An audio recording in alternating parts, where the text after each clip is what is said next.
दोस्तों आशा करता हूँ आप सब लोग ठीक होंगे, सेफ होंगे। दोस्तों आज हम इस वीडियो में निजी म्यूजिक की एक बहुत ही इंटरेस्टिंग और सैटिरिकल पोएम मैरिज के ऊपर डिस्कस करेंगे।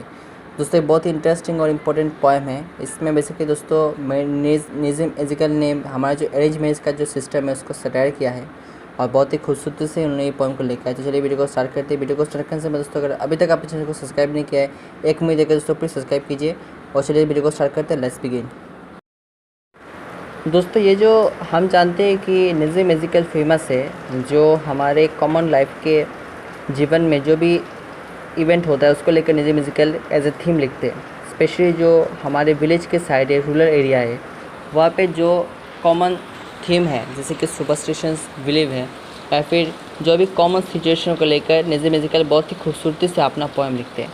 ये जो पोएम है दोस्तों मैरिज, इसमें बेसिकली हमारे जो एक ट्रेडिशन है, कस्टम है कि किसका कस्टम है, अरेंज मैरिज का जो कस्टम है उसको उन्होंने सटर किया है कि जब एक लड़का और एक लड़की एक दूसरे को ना जानकर जब शादी करते हैं तो उनको पहले लगता है कि शादी बहुत ही हैप्पी होगा, ये जो ट्रू लव है बहुत ही टिका रहेगा। लेकिन बाद में जाकर जब मतलब फैमिली में प्रॉब्लम आता है, लड़का लड़की एक दूसरे को टोकते हैं छोटे छोटे बात को लेकर, तब जाकर समझ में आता है कि भाई ये तो इतना ही था, ये जो ट्रू लव इतना ही था।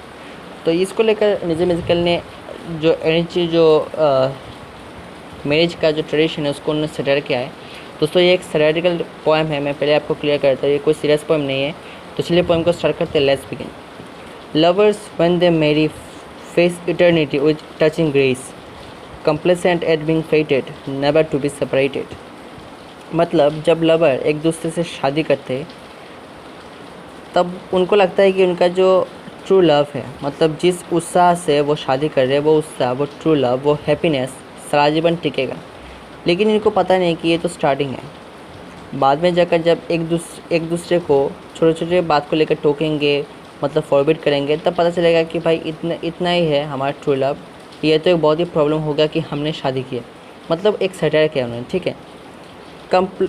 Complacent at being fated never to be seated, मतलब पहले उनको लगता है जब वो शादी करती है कि उनका जो मतलब प्यार है, उनका जो कपल है वो गॉड ने क्रिएट किया है, वो पैराडाइज में क्रिएट हुआ है और वो सारा जीवन हैप्पी रहेगा। उनका जो ट्रू लव है वो सारा जीवन टिका रहेगा और उनका जो प्यार है वो डेस्टिनी ने क्रिएट किया है, गॉड ने क्रिएट किया है, तो वो कभी सेपरेट नहीं होंगे, ठीक है। मतलब जब वो शादी करते हैं दोस्तों, सिंपल में अगर मैं कहूँ तो इस 4 लाइन का ये मतलब है कि जब लवर एक दूसरे से शादी करते हैं पहले तो लगता है कि ये जो ट्रू लव है वो सारा जीवन टिकेगा, ठीक है। लेकिन बाद में जाकर जब एक दूसरे को टोकते हैं, जब छोटे मोटे प्रॉब्लम आती है, तब उनको लगता है कि ये जो लाइफ है वो मतलब ट्रू लव ख़त्म हो चुका है, ठीक है।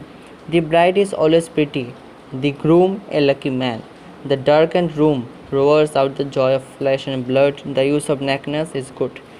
The bride is always pretty, मतलब जो ब्राइड होती है वो सबको बहुत ही प्रिटी लगती है। हस्बैंड को भी पहले बहुत ही प्रिटी लगता है, लेकिन बाद में जाकर जब वो अपनी रूप दिखाना स्टार्ट करती है तब उनको, मतलब जो हस्बैंड है उसको पता चलता है कि ये तो कुछ अलग ही है। दोस्तों ये एक सटायर है, ठीक है। The groom a lucky man, मतलब सबको लगता है कि ये जो लड़का है जो उस लड़की से शादी कर रहा है वो बहुत ही मतलब लकी मैन होगा, उसका नसीब बहुत ही अच्छा होगा कि वो उसको इतना अच्छा एक ब्राइड मिल रहा है, ठीक है। The darkened room rovers out the joy of flesh and blood, the use of nakedness is good. मतलब प्रॉब्लम तो तब शुरू होता है जब ये जो ट्रू लव है ये स्पेंड होता है, मतलब दिन जाता है और शादी जिस दिन होता है उस दिन से लेकर जब एक दिन गुजरता है, वो जो ट्रू लव है वो कम होता जाता है, वो एक दूसरे को टोकना शुरू हो जाता है। मतलब जो ट्रू लव है, वो जो स्पिरिट था वो ख़त्म हो जाता है, ठीक है।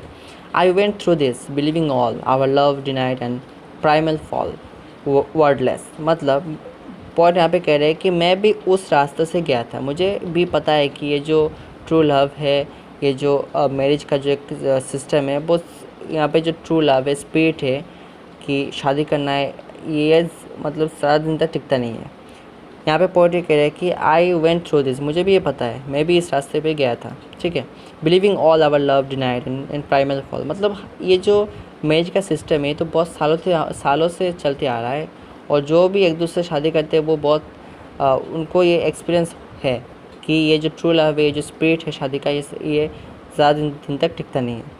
We work among the tree and felt immortal as they breeze. यहाँ पे दोस्तों पोएट ने मैरिज को सटायर करते हुए एक एग्जाम्पल लिया है ट्री का, कि हम जब एक अंडर ट्री रहते हैं, बैठते हैं, तब उसके शेड के नीचे जब हम बैठते हैं तो हमें बहुत अच्छा लगता है, हमें लगता है कि हम इमॉर्टल हैं। और तब जब एक मतलब स्वीट हवा चलता है तो हमें लगता है कि हम इमॉर्टल हैं।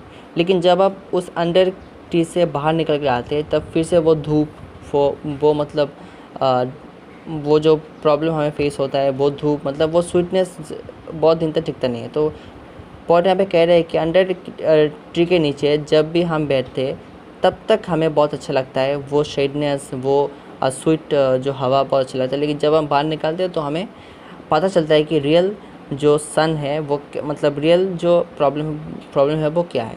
तो ये जो स्पिरिट है लव का और शादी करने का, ये बहुत दिन तक टिकता नहीं है, बाद में जाकर समझ में आता है कि ये शादी क्यों किया, ठीक है। However, many times we came apart, we came together, the same thing over and over again. Then suddenly the mark of change. मतलब ये तो सालों से चलता आ रहा है, सदियों से चलता आ रहा है कि लोग एक दूसरे से शादी करते हैं, कोई टिकता है, कोई ना टिकता है, कोई एक साथ रहते हैं, बाद में जाकर प्रॉब्लम होकर सेपरेट हो जाते हैं। ये तो साल साल चलता आ रहा है, ये एक चेन है, ठीक है। मतलब जो साल साल चलता आ रहा है, ओवर एंड ओवर चलता आ रहा है। Begin to show on her and me. Why should I reign the mystery by harping on the suffering rest? Myself as a frequent reading guest. Point यहाँ पे कह रहे हैं कि मुझे पता है, मैं एक्सपीरियंस हूँ, मुझे पता है कि ये जो ट्रू लव है कि ये साथ अंदर मतलब टिका नहीं रहता, ठीक है। बाद में जाकर मतलब जो रियल प्रॉब्लम है वो पता चलता है।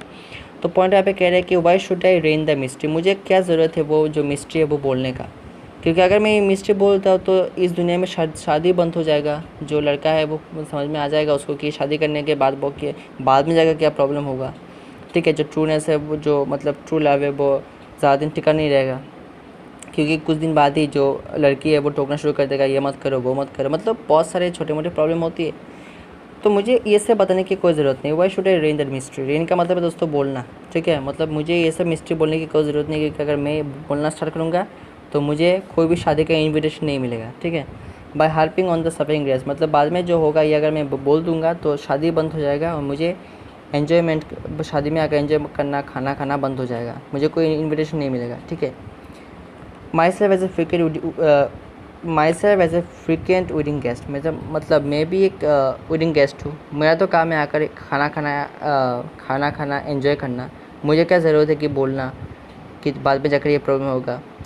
तो यहाँ पे दोस्तों पोएम को एंड होता है। इस पोएम को बहुत अच्छे से बताने की कोई ज़रूरत नहीं। अगर आप भी इस पोएम को पढ़ेंगे तो आपको बहुत ही सिंपल तरीके से समझ में आ जाएगा दोस्तों, क्योंकि बहुत ही सिंपल वर्ड में लिखा गया है, कोई भी टफ वर्ड नहीं है। तो इस तरीके से लिखा है तो मैंने आपको समझाया है। आशा करता हूँ आपको वीडियो बहुत ही अच्छा लगा होगा। चलिए दोस्तों, आप सब अच्छे रहिए, स्वस्थ रहिए। आज के लिए इतना ही, गुड बाय।